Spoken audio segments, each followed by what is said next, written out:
Salam saudara-saudara yang diberkati Tuhan dimanapun saudara berada. Hari ini saya ingin menyaksikan bagaimana betapa hebatnya Tuhan Yesus Kristus ketika kita percaya bahwa Alkitab ini adalah suara Tuhan dan Dia hadir. Itu adalah suatu iman bukti bahwa kita selalu mengandalkan dan berharap kepada Tuhan. Saudara, di waktu itu ada satu kisah yang saya alami, bagaimana ada seorang bos, taruhlah seorang kaya yang dia begitu proyeknya tidak dijawab oleh Tuhan dan dia kontrak dan ambil, tapi dia tidak sadar bahwa pada saat itu proyeknya mengalami kendala. Akhirnya dia kirim tukang-tukang di proyek itu. Ternyata di tempat proyek itu adalah rawa dan anggaran itu timbunan tidak ada, saudara. Saudara tahu proyeknya mengalami kendala sehingga 1 tahun lebih mereka tidak kerja dan tukang-tukang sudah mengeluh bahwa mereka sudah buang-buang waktu dan mereka tidak menerima upah karena tidak kerja, saudara. Dan akhirnya bos ini dia dari ke provinsi, dia pergi ke provinsi. Nah, malam itu saudara, saya berkunjung di rumah bos itu, tapi saya tidak saya tidak sangka bahwa dia ada, dan saya akhirnya berjumpa dengan, dan dia ceritakan bahwa saya saat ini dapat proyek di provinsi ini, kabupaten ini, dan tukang-tukang sudah meneror saya dan proyek tidak jalan, dan sekarang saya ada di provinsi yang lain. Dan akhirnya saudara, dan saya katakan, sudah berapa lama? Dia bilang sudah 1 tahun lebih. Akhirnya dia ceritakan, dana itu dari mana? Saya tidak punya dana, sekarang saya mau menunggu dana itu dari pemerintah. Akhirnya saudara, saya katakan, engkau harus banyak berjumpa dengan Tuhan. Anda harus banyak mengandalkan Tuhan. Dan akhirnya dia katakan, bagaimana saya mengandalkan Tuhan dan hidup saya seperti ini? Hidup saya tidak berkenan kepada Tuhan. Itu bos itu yang mengatakan. Akhirnya, dan saya ngomong sekitar dari siang sampai sore. Akhirnya saya katakan, saya harus pulang. Sebelum saya pulang, dan dia ceritakan masalah pribadinya, bagaimana dia mengalami masalah tekanan rumah tangganya, dia mengalami masalah bisnisnya yang begitu drop, yang tidak ada jalan keluar. Saudara tahu, ya habis saya cerita, dan akhirnya saya berdoa. Saya katakan, kalau jika Anda percaya dan Anda menyerahkan hidupnya kepada Tuhan, Tuhan akan menjadi arsitek, Tuhan akan menjadi nakoda dalam hidup untuk sanggup menolong kamu. Dan akhirnya dia katakan, ya benar, saya akan mau kita berdoa. Akhirnya dia berdoa, kami berdoa di depan teras rumah, dan setelah berdoa saya pulang dan dia masuk ke kamar, dan saya pergi, dan saya akhirnya sampai saya tiba di kota. Akhirnya saya kontak, saya bilang, bos, saya mau puasa 3 hari. Dan akhirnya saya puasa 3 hari, saudara. Setelah saya puasa, dan Tuhan itu sangat luar biasa. Dan dia katakan seperti ini. Saya tanya, bos, bagaimana kabar? Dan dia katakan, tukang-tukang gimana, sudah berteriak di sana. Dia bilang mereka meminta tolong, dan kapal bos itu ada di kotak saya. Dan akhirnya, dan dia katakan kapal yang ada di kota yang Anda tinggal itu ada di situ, tapi mereka standby, tidak ada muatan dan belum ada dana. Dan saya katakan kepada dia, kita berdoa pasti Tuhan akan tolong. Saudara tahu, pertolongan Tuhan itu sungguh indah dan nyata. Dan akhirnya saya berdoa, dan malamnya Tuhan perlihatkan, saudara. Tuhan bicara dan Tuhan perlihatkan di mana bos itu yang sudah mengunjungi salah satu bank, tapi dia sepertinya kecewa dan tidak ada jalan lagi. Tapi malam itu Tuhan perlihatkan saya, ada satu tas yang dipersiapkan. Tas itu sudah ditaruh dana yang begitu banyak, sekitar dengan miliaran sudah ditaruh di dalamnya, dan mereka menunggu dia. Dan beberapa minggu dia tidak datang, dan Tuhan perlihatkan saya itu, dan saya katakan Tuhan bilang, pagi-pagi benar engkau kontak bos itu dan katakan pergi kunjungi di dalam satu bank itu sementara sudah dibungkus untuk dana itu, jadi dia harus pergi. Akhirnya saudara tahu, pagi-pagi benar saya katakan shalom, selamat pagi. Dia bilang apa kabar, dan dia katakan dengan suara yang begitu kecewa, suara yang begitu sedih. Lalu saya katakan begini, sekarang pagi-pagi benar kamu bangun dan mandi. Dan dikatakan, saya mau kemana? Ingat suara Tuhan sudah berbicara, Anda harus pergi ambil uangmu yang sudah disiapkan oleh Tuhan. Di mana engkau pernah kunjungi bank itu, pergi. Dan saudara, dia katakan jangan main-main, saya jangan dipermalukan. Saya katakan bukan saya main-main, Tuhan kalau bicara itu tidak salah, pergi. Dan akhirnya dikatakan betul, saya akan pergi dan saya akan mandi. Akhirnya dia mandi, saudara, dia mandi beres, dan dia kontak saya. Sekarang saya sudah menuju di tempat itu yang saya pernah kunjungi. Akhirnya sampai di sana, saudara tahu, dia pergi dan dia ketemu dengan orang itu. Dan mereka katakan, Bapak kenapa? Bapak tidak kembali, ini dana Bapak yang sudah dipersiapkan untuk. Dan dia peluk hari itu, saudara, dan dia ambil dan dia masukkan ke angkutnya, dan dia kontak saya. Memang betul-betul apa yang kau bicara itu nyata. Dan saya katakan bukan saya, Tuhan yang bicara, kan saya sampaikan ke kamu. Dan akhirnya saudara, dia pergi dan dia ambil dan dia kontak ke saya.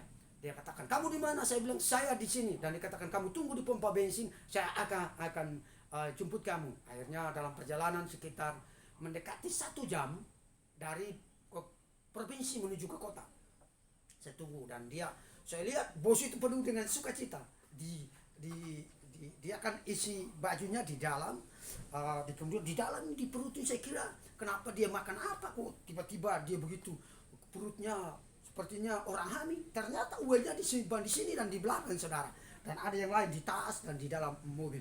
Dan saya katakan, itu apa? Dia bilang, ini berkat yang kau katakan itu, bawa ketiga ambil. Saya bilang, puji Tuhan. Dan saya katakan, berapa? Dia bilang sekitar beberapa M. Dan akhirnya dia bawa saya. Akhirnya kita pergi kunjungi kapal yang di mana di pelabuhan, dan katakan sampai di sana saya akan perkenalkan ini capnya, dan ini kompedornya, dan ini ABK-nya, dan kamu akan berdoa. Akhirnya saudara, dia katakan kamu berdoa sebelum kita beli bahan-bahan material. Dan akhirnya pada saat itu saya dengan bos turun sampai ke dalam palka, dalam kapal, dan saya berdoa dan sambil menyuarakan soleh. Saya katakan, biarlah Tuhan memberkati kapal ini dan semua ABK, dan saya panggil semua itu ABK dan capnya dan semua karyawan yang ada, dan kita doakan. Akhirnya saudara, bos yang begitu sukacita, akhirnya dia pesan semua bahan-bahan material masukkan ke dalam kapal. Akhirnya dia katakan kita akan berangkat di bulan Desember. Saudara tahu bulan Desember itu adalah cuaca yang kurang baik, tidak bersahabat. Saudara tahu di dalam perjalanan ya selesai belanja semua, dan setelah itu, dan dia katakan Desember tanggal 9, sekitar tanggal 9 itu kita. Akhirnya dari bandar katakan tidak bisa karena ini cuaca buruk. Kemarin kapal baru habis tenggelam, satu kapal baru tenggelam. Dan kami ngotot, dan bos pun ngotot, bilang kami punya proyek yang ada di kabupaten ini, di provinsi ini mengalami kendala. Jadi akhirnya dibelilah material batu, semen, kemudian besi, pasir kami muat, dan akhirnya bahan-bahan material dimuat. Saudara, akhirnya sebelum diizinkan sebandar, mereka katakan perhubungan, jika ada kecelakaan atau kami tidak tanggung jawab karena kalian ngotot. Akhirnya kami katakan kami akan bertanggung jawab. Nah akhirnya bos, tapi bos ini tidak naik di kapal, dia naik pesawat. Saudara, dia takut karena pada saat itu gelombangnya begitu hebat, cuaca yang begitu buruk. Akhirnya dia katakan, kamu harus ikut saya, ikut kapal itu, dan kamu harus bawa. Dan saudara tahu, dan saya katakan, oh saya tidak bisa karena saya akan melayani Tuhan dan saya mau melayani. Dan dia katakan, dia bilang tolonglah. Akhirnya saya bilang, tunggu saya berdoa beberapa hari. Akhirnya berdoa, dan dia katakan tolong saya karena proyek 1 tahun lebih tidak jalan. Akhirnya setelah 2 hari saya berdoa, akhirnya Tuhan jawab, ikut dia. Akhirnya saya ikut saudara, dan pada saat itu saya ikut, dan malam itu kami berangkat dari kota itu keluar, saudara tahu, ketika kami keluar, ombak yang begitu kencang, badai, angin ribut yang begitu. Dia katakan, kita akan tenggelam, kita akan cilaka. Dan saudara tahu, waktu itu mengalami suatu kegoncangan iman di dalam alam kapal itu. Dia katakan kita harus balik arah. Dan kompedor pun bilang kita harus pulang. Dan saya katakan tidak perlu pulang, kita terus. Dan dia bilang, Pak Pendeta, kita akan cilaka, kita akan binasa. Dan ini kita akan mengalami. Dan saya katakan tidak perlu takut. Serahkan kepada Tuhan. Saudara tahu, waktu saya ambil minyak urapan dan saya berdiri, begitu angin yang kencang, ombak yang kencang menghantam itu kapal. Kalau hari itu, kalau bukan pertolongan Tuhan, kapal itu akan tenggelam. Dan muatannya batu, besi, semen, kerikil, dan muatan-muatan material yang begitu banyak. Kapal itu yang saya lihat, itu sudah syarat. Dan pada saat saya berdoa di depan, semua dan ketakutan, dan mereka katakan kita akan selamat.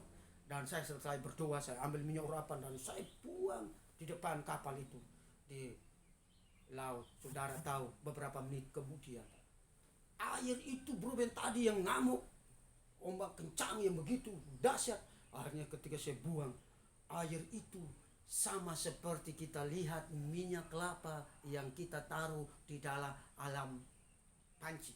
Begitu duduk. Saudara, dalam perjalanan yang begitu Tuhan pimpin, Tuhan tolong kami, sehingga kami tiba di dalam cuaca yang begitu indah dan bersahabat, tidak ada tantangan di laut. Sehingga kami tiba di satu provinsi, perjalanan 1 malam 1 hari. Hanya tiba di sana, kami muat barang-barang material yang lain, muat sampai perahunya. Saya katakan ini tinggal cuma berapa senti lagi. Nah, akhirnya kami setelah dari provinsi, kami pergi perjalanan sekitar 1 hari perjalanan dengan kapal itu ke kabupaten lain. Tiba di sana, sebelum tiba di sana Tuhan sudah mulai berbicara. Kalian akan disambut, ada orang berpangkat, dan disambut orang berpangkat. Dan saya tanya, orang itu siapa? Dan mungkin orang itu akan menanyakan kamu tentang surat-surat kapal dan surat-surat kendaraan yang kalian muat. Dan saya katakan, apakah kami ditahan dan sebagainya. Dan akhirnya tidak. Akhirnya saya kontak, bos, Tuhan bicara, kita akan ditahan. Ditahan untuk. Dan bos bilang, siapa? Tuhan perlihatkan cuma itu orang yang berpangkat. Akhirnya, dan saya katakan orang itu tidak akan menahan karena kita akan membangun kabupaten mereka. Saudara, kami tiba di sana. Setelah tiba kami sandar. Setelah sandar, baru cuaca yang begitu yang tadi ngamuk, mulai hujan, mulai turun, akhirnya mobil kami turunkan, semua material kami turunkan, dan kami disambut. Ada salah satu 2 orang yang aparat menyambut, tanya kami kan surat-surat kapal, surat-surat kendaraan. Akhirnya kami ditanya, selesai, hanya dibawa ke kantor dan memberikan pertanggungjawaban. Akhirnya selesai memberikan tanggung jawab, dan akhirnya saya cerita bahwa kami datang bukan dengan hal lain, untuk membangun provinsi kabupaten ini. Akhirnya saudara, setelah kami selesai, akhirnya dibebaskan. Saya pulang ke kapal dan saya katakan suruh buru-buru semua, dan ini atur bagaimana harganya, mereka bongkar semua muatan.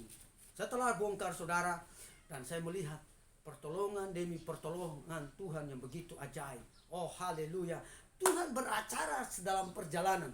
Saya percaya saudara, hanya kesaksian yang bisa dapat saya bagikan, dan saudara bisa memberkati dimanapun saudara berada. Salam, Tuhan Yesus berkati. Salam dahsyat, hebat, ajaib. Haleluya, amin.